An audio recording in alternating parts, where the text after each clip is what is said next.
মমতা বন্দ্যোপাধ্যায় খুব সিনিয়র একজন পলিটিশিয়ান। তিনি নিজে বুঝতে পারছেন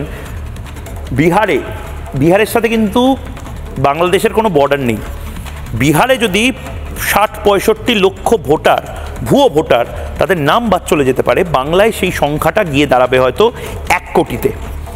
১ কোটি ভুয়ো ভোটার, তাদের নাম যদি বাদ চলে যায়, তৃণমূল কংগ্রেস পথে বসবে।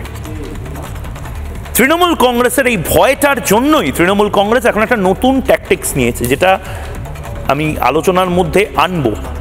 হিন্দু ভোট ভাগ করে দিতে হবে, এ বাঙালি, এ অবাঙালি, এ গুজরাটি, এ বিহারি, এ দক্ষিণ ভারতীয়, এ উত্তর ভারতীয়, এ ব্রাহ্মণ, এ দলিত, এ শিডিউল কাস্ট, এ শিডিউল ট্রাইব, এ আবার দার্জিলিংয়ের, এ আবার ডুয়ার্সের। আমরা আবার নবরাত্রি করি না, আমরা দুর্গাপুজো করি। ওরা আবার এই ঠাকুরকে মানে না, ওরা আবার এই ঠাকুরকে মানে।